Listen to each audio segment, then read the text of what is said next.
E ainda falando sobre economia no Brasil, apesar da desaceleração do crescimento do país, a Confederação Nacional da Indústria projeta um crescimento de 2,3% do PIB em 2023.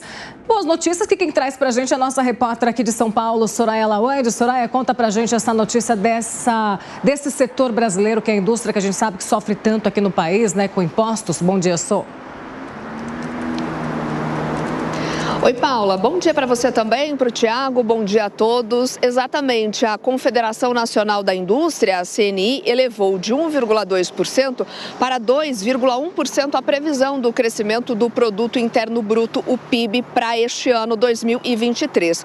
Contudo, a CNI explica que essa melhora, na conjuntura do cenário não está relacionada com a recuperação da produção industrial, mas sim com o agronegócio, o impulso do agronegócio que se deu aí principalmente no primeiro trimestre deste ano, de 1,9% foi o avanço em relação aos 3 meses anteriores, acima até das expectativas do mercado. De acordo com as projeções da entidade, a produção da indústria nacional segue em desaceleração neste ano e deverá crescer 0,6% neste ano, com queda de 0,9% na indústria da transformação. A instituição define esse quadro como particularmente desafiador para a indústria e para atividades do varejo mais sensíveis ao crédito. A gente preparou uma tela para quem nos acompanha por imagens, sobre essas projeções econômicas para 2023, de acordo com a CNI. Então, a indústria da construção deve crescer 1,5%, o consumo das famílias será 1,8% maior em 2023 na comparação com o ano passado. O mercado de trabalho segue com baixa taxa de desemprego, portanto, a estimativa da CNI é de uma expansão de 2% no número de pessoas ocupadas, ali principalmente no quarto trimestre deste ano. O mercado de crédito, segundo a CNI, terá retração de 3,6% em termos reais. Bom, o gerente de análises econômicas da CNI, Marcelo Azevedo, comentou sobre esse resultado apresentado pela Confederação, de projeção de 2,1% do PIB para este ano. Vamos ouvir o que ele disse. É um impulso muito grande que a gente recebeu pela agropecuária, que teve um primeiro trimestre com uma expansão muito forte do PIB.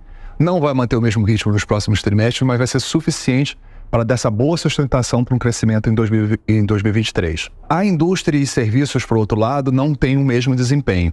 Serviços, a gente percebe uma desaceleração já acontecendo, uma recuperação pode ser muito forte no ano passado, que vem perdendo força, mas a indústria, sobretudo, vem sendo muito penalizada e, na verdade, vai ter um crescimento muito pequeno, quando você fala da indústria como um todo, em 2023, de 0,6%.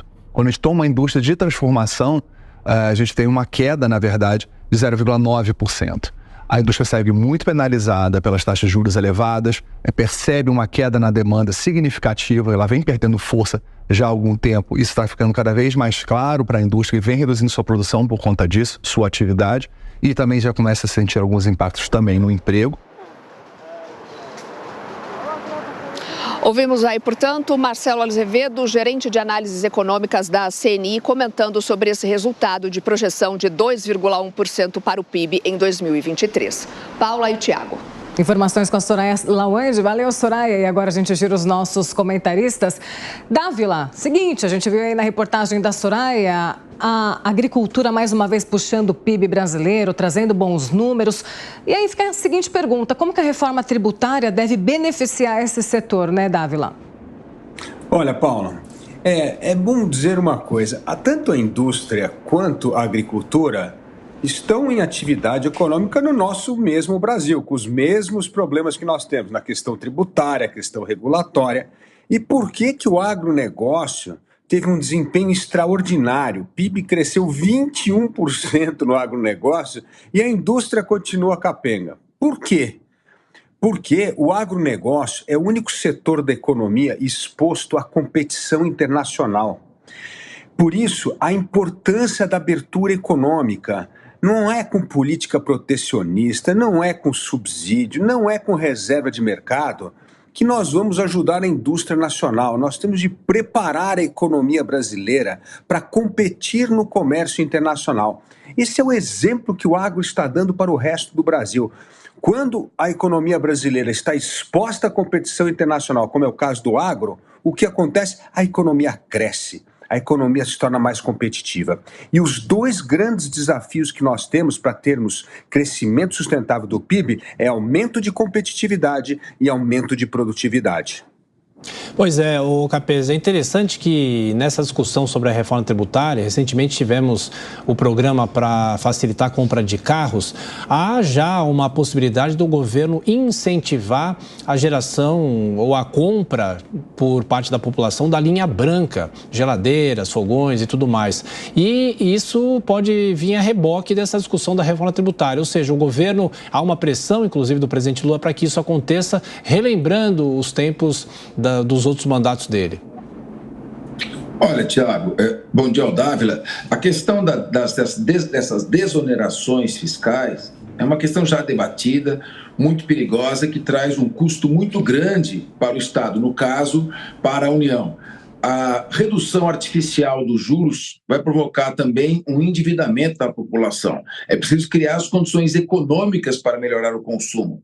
E nós temos que olhar também para o cenário internacional. O cenário de guerra, Rússia e Ucrânia, levou a Europa a uma recessão. Os Estados Unidos da América estão com uma dívida de 34 trilhões de dólares, a China de 7 trilhões de dólares, e é claro que os BRICS estão se organizando para tentar criar um mundo paralelo a esse mundo da Europa e dos Estados Unidos que se encontra em crise.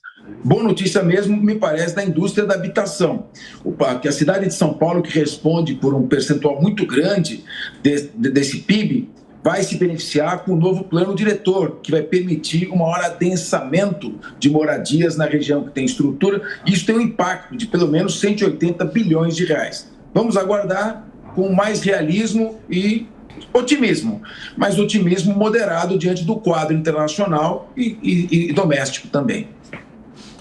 Bom, e o fim do programa